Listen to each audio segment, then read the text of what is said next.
Hi guys! Welcome sa Sipnayan. In this video ay tuturuan natin yung series natin on Senior High School Precalculus. No? So, sa previous video, nag-aaral tayo kung ano ba yung equation ng circle with center at the origin and the radius r. No? So, gagawin natin dito sa video na to ay sasagutin natin yung napakadali na mga exercises, no? Para mas lalong ma-deepen yung pagkakaintindi niyo sa equation of a circle. So from the previous video, sabi natin, the equation of a circle with center at 0, 0 no, is x squared plus y squared equals r squared, diba? So, yun ang center at 0, 0. Ang center niya ay 0, 0. At ang kanyang r, ang kanyang radius ay r.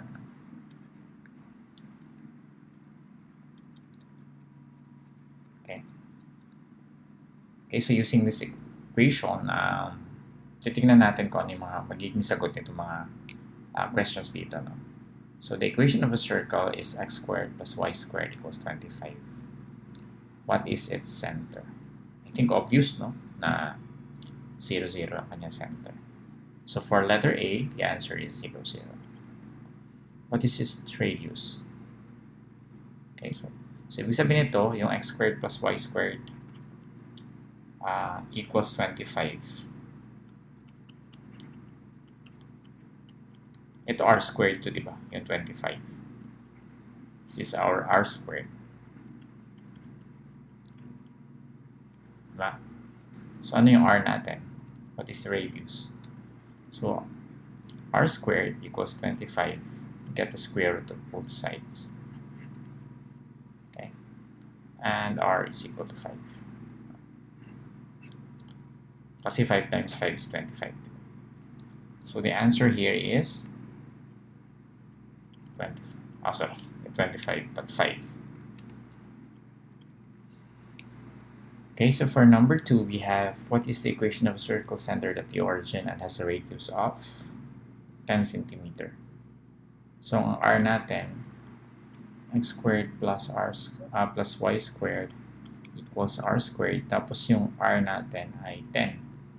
Meaning x squared plus y squared equals 10 squared. And we know that 10 squared is 100. So x squared plus y squared equals 100. So yun yung sagot natin dito. X squared plus y squared equals 100. Next we have, what is the equation of a circle with radius square root of 6 and centered at 0, 0? So, ganun pa rin, we use the equation. Ang r natin ay square root of 6. So, x squared plus y squared equals square root of 6 squared. Ano ang square root of 6 squared? Square root of 6 times square root of 6, diba? Which is equal to 6. So, ang sagot dito is x squared plus y squared equals 6. Okay, so that's it. Maiksi lang yung ating video, but I think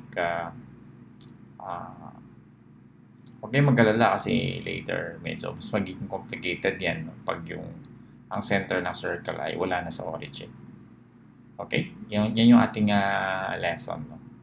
Paano kung ang center ng circle ay nasa 3, 5 or nasa negative 2, negative 3 or nasa 5, negative 7. So, yan yung pag-aaral natin sa sunod na video. Okay, so that's it. Gusto ko yung invite sa ating mga websites, no? Bago tayo magtapos.